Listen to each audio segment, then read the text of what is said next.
এরই মধ্যে আরো একটা জায়গায় আমরা জানি যে ইডির তল্লাশি চলছে সল্টলেক এবং লেক টাউনের পরে নাগের বাজার, সেখানেও এক ব্যবসায়ীর বাড়িতে চলছে ইডি তল্লাশি।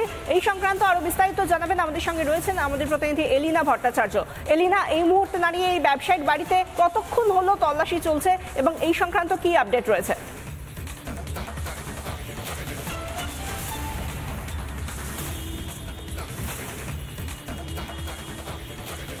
একেবারে বিশাখা, দেখো সকাল 6টা থেকে এখনো পর্যন্ত ঘড়ির কাঁটায় বাজতে যাচ্ছে 1:15, অর্থাৎ 6.25 ঘন্টারও বেশি সময় ধরে কিন্তু এই যে শোভনা অ্যাপার্টমেন্ট নাগের বাজারে এক ব্যবসায়ী তথা তিনি কিন্তু এই এলাকারই একটি নামী বেসরকারি স্কুলের কর্ণধারও বটে, সেই ব্যবসায়ী তার বাড়িতেই কিন্তু দীপক দে, তার বাড়িতে কিন্তু সকাল থেকে ইডি রেড চলছে। শুধুমাত্র তাই নয়, আমরা সূত্র মারফত জানতে পেরেছি দীপক দে তিনি কিন্তু এই মুহূর্তে বাড়িতেই রয়েছেন, তার পরিবারের লোকজন তাদেরকেও কিন্তু জিজ্ঞাসাবাদ করা হচ্ছে।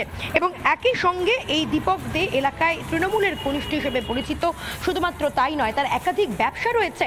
আর্থিক তছরূপ মামলায় তার বাড়িতে কিন্তু আজকে ইডি রেড চলছে। সকাল থেকে কলকাতার একাধিক জায়গায় আর্থিক প্রতারণা মামলায় কিন্তু তল্লাশি অভিযান চলছে এনফোর্সমেন্ট ডিরেক্টরেটের। এবং এই মুহূর্তে যে ছবি দেখানোর চেষ্টা করছে আমার ভিডিও জার্নালিস্ট দেখাচ্ছে, নাগের বাজারে যে শোভনা অ্যাপার্টমেন্ট, সেই শোভনা অ্যাপার্টমেন্ট একেবারে রাস্তার উপরে, সেই অ্যাপার্টমেন্ট, সেই আবাসনেই কিন্তু দীপক দে থাকেন। সেই দীপক দে এখনো পর্যন্ত বাড়িতে রয়েছেন, তাকে জিজ্ঞাসাবাদ করা হচ্ছে, তার পরিবারের লোককেও জিজ্ঞাসাবাদ করা হচ্ছে কিভাবে আর্থিক প্রতারণায় তিনি জড়িয়েছেন, কত কোটি টাকার লেনদেন হয়েছে, সেই সমস্তই কিন্তু খতিয়ে দেখতে চাইছেন তদন্তকারী আধিকারিকরা। এবং সকাল 6টা নাগাদ যখন ইডির আধিকারিকরা তারা কেন্দ্রীয় বাহিনীকে নিয়ে সঙ্গে এখানে আসেন, তখন প্রায় আধ ঘন্টারও বেশি সময় ধরে তাদের কিন্তু এই বাড়ির বাইরে অপেক্ষা করতে হয়েছে, দরজা খোলা হয়নি। আধ ঘন্টা পরে দীপকদের ছেলে এসে এই দরজা খোলে এবং তারপর তারা কিন্তু ভেতরে প্রবেশ করেন। এখনো পর্যন্ত তল্লাশি অভিযান চলছে, ম্যারাথন জিজ্ঞাসাবাদ করা হচ্ছে দীপক দেকে।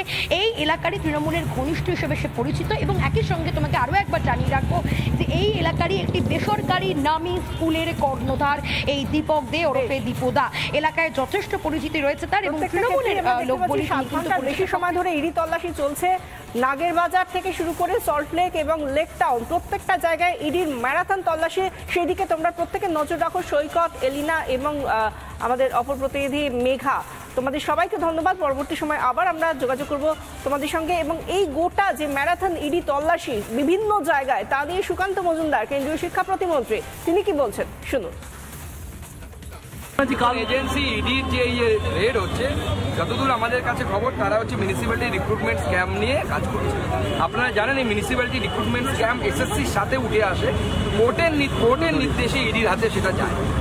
কোর্ট বলেছে এটা তদন্ত করছে, ইডি তদন্ত করছে। মমতা বন্দ্যোপাধ্যায় প্রয়োজনে কোর্টের কাছে যাক, ইডিকে দোষ দিয়ে কি হবে? ইডি তার কর্তব্য পালন করছে। চুরি করবে, ধরবো না, তা তো হতে পারে না। মোদিজির নীতি না খাউঙ্গা না খানে দুঙ্গা, এই নীতি এখনো বরকরার আছে। খেতে আমরা দেবো না, জনগণের টাকা খেলে হলক থেকে বের করে